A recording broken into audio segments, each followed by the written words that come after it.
Hello everybody, welcome back. In today's video, we're going to be doing the screen replacement for this MacBook Air. Join us in this video as we show you how to do everything step by step.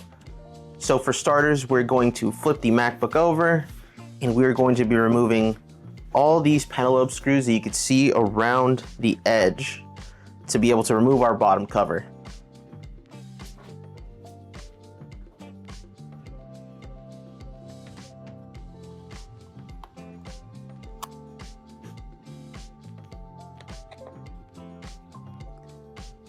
Now, when removing these screws, it is very important that you do keep them in the order that you do remove them.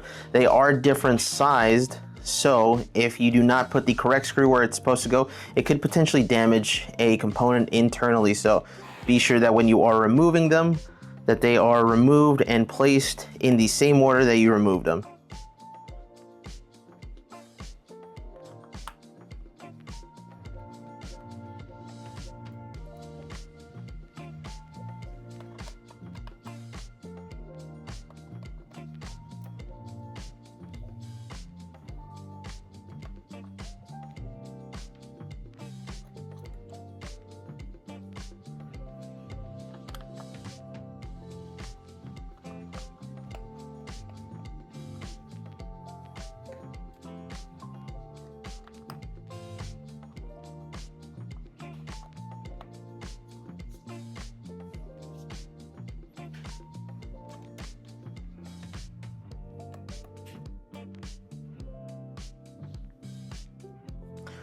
So after you removed all of the bottom screws that hold the cover, the next thing would be to remove it. So to remove this cover, what we'll be starting by doing is we're gonna get something thin enough that fits in between the gap around the bottom here that separates the actual keyboard from the bottom cover. So we're gonna get something thin enough that fits in between that, and we're gonna use it as a separator. This is not gonna go any further in. And once we have a good separation on there, we'll get our pry tool, go underneath. And there's a couple of clips you have to disengage along the edge. For instance, there is a clip here.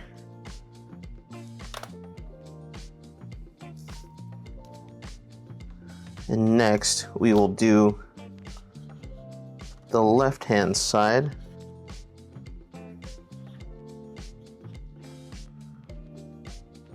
Right, now that I've got a hold of that, we can put a little bit of pressure, releasing two more pins there in the middle, and that frees our bottom cover. We can just lift this up and remove it to get a view of the insides.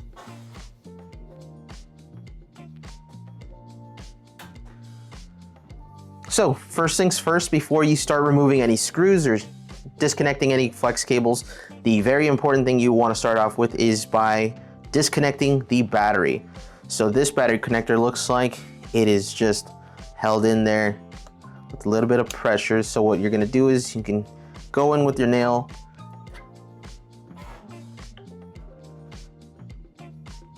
now that the battery's been disconnected. One thing that I like to do after disconnecting the battery is just to reopen the computer. You can press and hold the power button down for 10 seconds. That helps remove any of the excess battery power that's in the battery itself. So once that's done, we will go on to our next step. So the next step here would be to start removing any brackets that hold down any of our connectors. So to start, looks like we will be removing this plaque right here. This plaque holds the Wi-Fi antenna connectors. So we will go ahead and remove that next. And the same situation with the screws inside of the MacBook. Since they are all different sizes, you will have to be very careful and separate these, not to mix them up with any of the other screws, so that way you don't damage any of the internals. Once that bracket's removed, you can use a pair of tweezers or a plastic pry tool to go ahead and disengage these two connectors right here for your Wi-Fi antenna. So just go in, a little pressure, and it pops right out.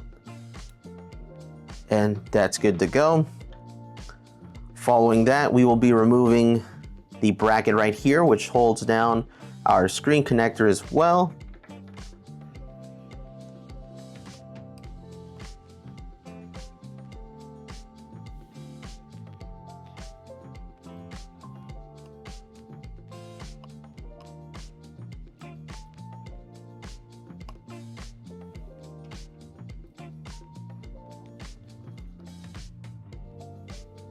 All right, and now that that's removed, we have access to that connector as well. So we'll go in, lift that up, and it doesn't take too much pressure for that to be released. Following that, it looks like we have 4 screws that hold down our actual Wi-Fi antenna here. So we'll be removing those next.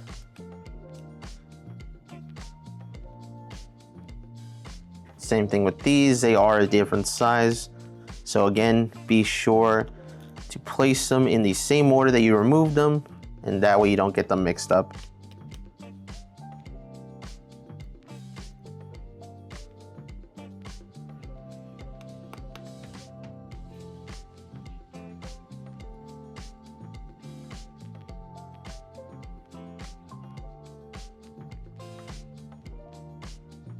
All right, once those 4 screws are removed, it looks like we are only going to have to remove 2 screws that are here. They're kind of hard to see on camera, but there's 2 little black screws right here that hold down the rest of this. So removing those, we should be able to then pop out the antenna, and that way it gives us a little bit easier access to remove the screen and get everything prepped. So let's go ahead and remove those as well.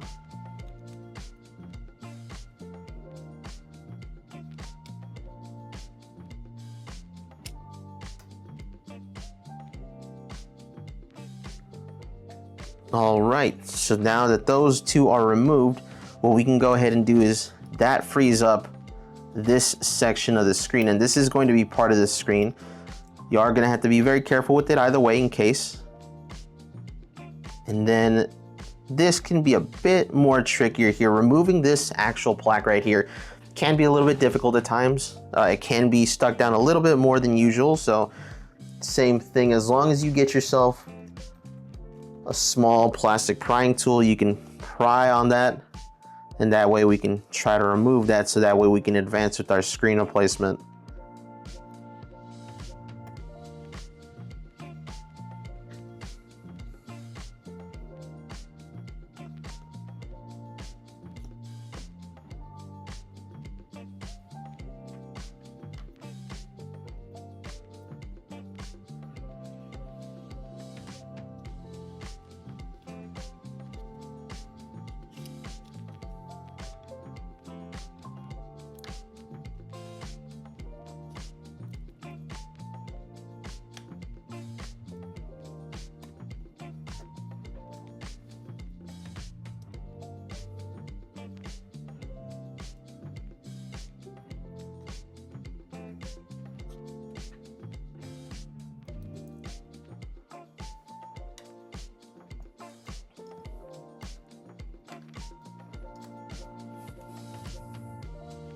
All right, so you just get your plastic prying tool. You want to be going around the edges.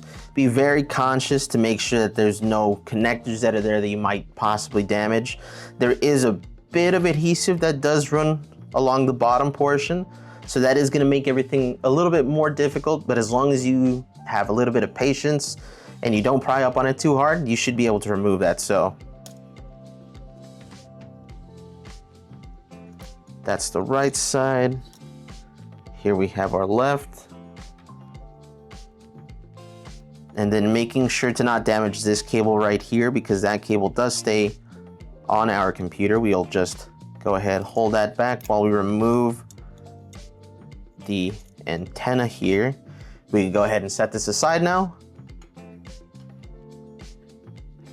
And now the final step to removing our screen is actually going to be removing 6 screws that hold down our hinges, 3 on each side. So typically the thing that I like to do in these cases when removing these, I like to remove them while the computer is at an open angle. It does make removing the screen a lot easier. So I typically remove those while having the computer open. It may not be the most advisable, but it does make it a lot easier.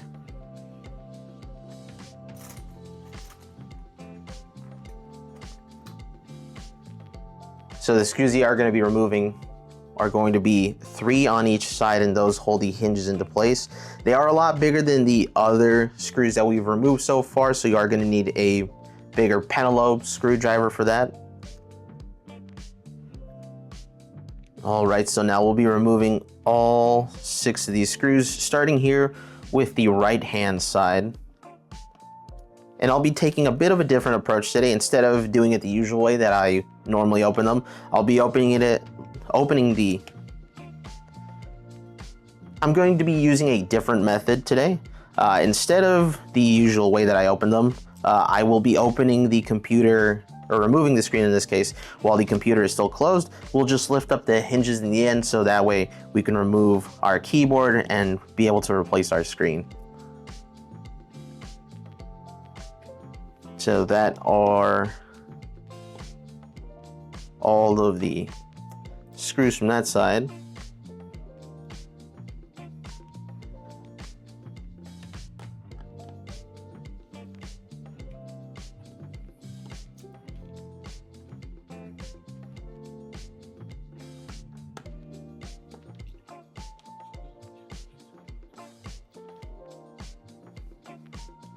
All right, so now we have all of our screws removed.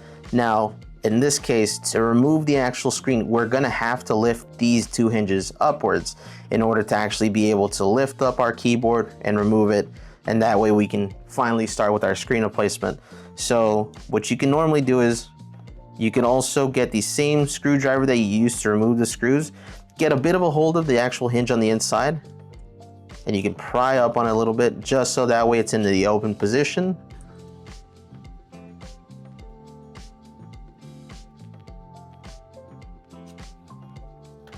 And that seems to be the maximum space to where it goes. We'll be then lifting this up carefully. One hand, I will go ahead and try and see if I can remove this. All right, so there we go. Then what you're gonna wanna do is just simply pull back, and that should free up your keyboard. You're gonna wanna set this aside to make sure that it's safe. And now here is our old screen. We'll go ahead and do all the steps in reverse order, so that way we can install a brand new screen. All right, and here we have our brand new screen. So to start the installation with our screen, what we're gonna do is we're going to reposition both hinges in the open position as well.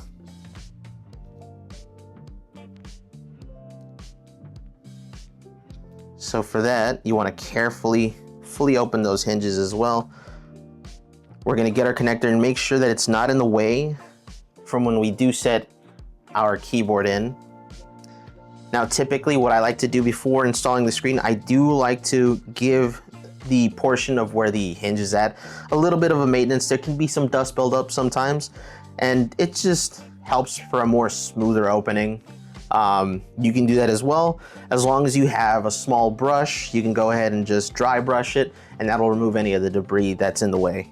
All right, so when installing our screen, we will make sure that we have all of the connectors in place. We'll go ahead and sit that in, and then slowly and carefully close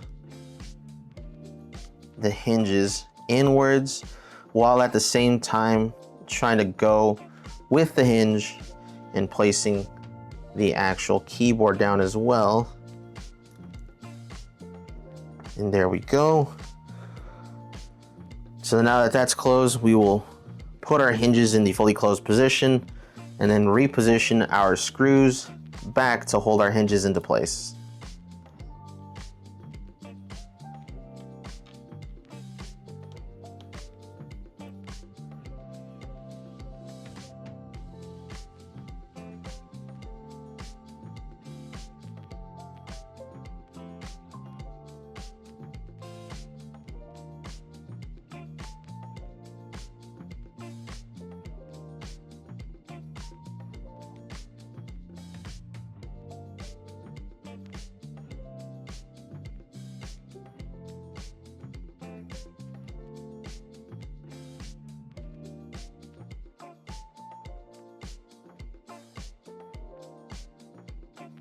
All right, once your hinges have been screwed back in, we're just gonna go in reverse now. Next step is gonna be to place back our Wi-Fi antenna. So for that, you are going to have to slot this cable in through this middle section right here, just so that way it fits perfectly. Once you slot that through, make sure that that cable that's connected to your motherboard is also over the top as well so it doesn't get damaged. And then with your hands, just a little bit of pressure on the actual antenna and it should sit into place. It will hold either way afterwards because we still do have to screw it back in. So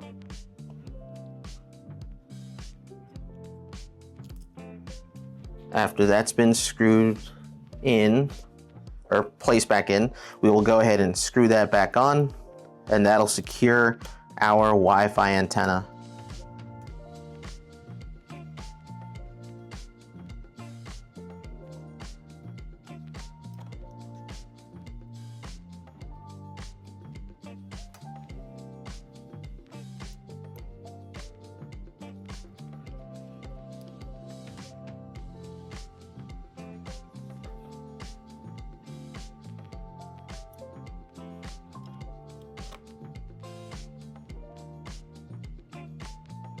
And after you've secured it, the next step would be to then reconnect it. So just carefully line that up.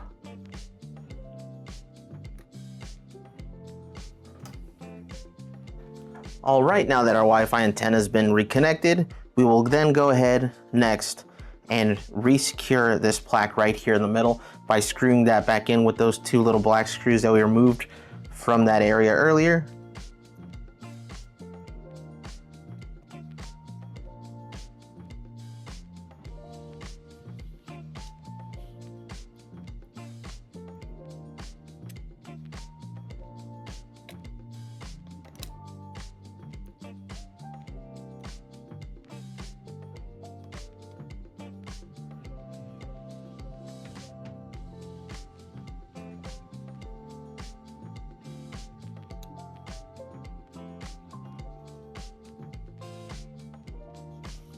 And now that that's sitting in place and it is secured, we will go ahead and follow up by connecting the cable back to the center here.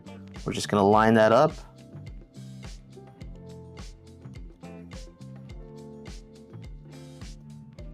Not too much pressure and you'll feel it sit into place once you feel that click.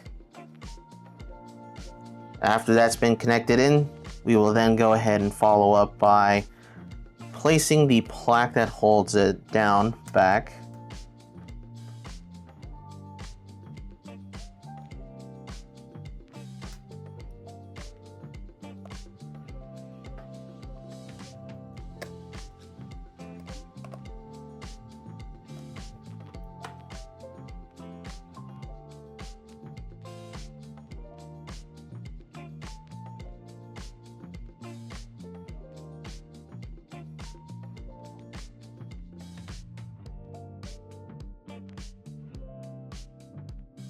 All right, after that bracket's been screwed back into place, we're going to go ahead and replace the bracket that holds down our Wi-Fi connectors and screw that back in.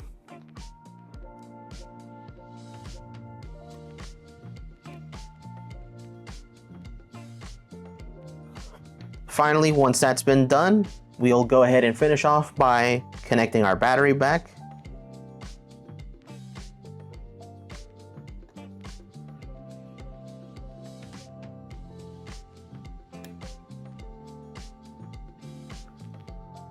All right, and once our battery's been reconnected, to top everything off and finish everything, we will go ahead and place back our bottom cover.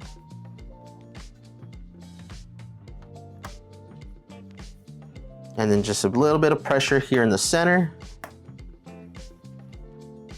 You'll hear those pins click, and once you do hear that click, you know that it's sitting in place. So then the final step that you have to do is just re-screw all the screws from the bottom cover and you're all set.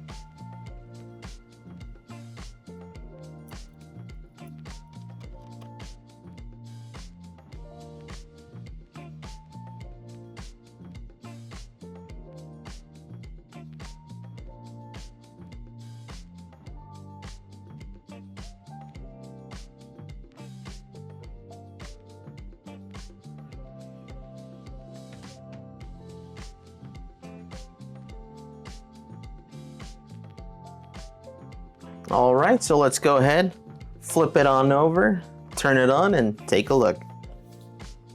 All right, and there we have it. That is the finished product. So hopefully our customer is very happy and content with this repair. If you yourself also live here in Arizona, please feel free to visit one of our 4 stores and we'll be more than happy to service you. If you do not live in Arizona, but you do live in the US, we do also have an option for you to mail in your device and have us fix it for you. All the information will be in the description down below. There is going to be an address to where you can ship it to. Once you do ship out your device to us, please contact us with the tracking number for your package, so that way we can receive your package and then also ship it back to you once it is ready. Well, hopefully you enjoyed the video. If you did, please leave a like, comment, subscribe. If you have any suggestions for us on what you'd like to see, please go ahead and feel free to leave that in the comment below, and we'll see you next time.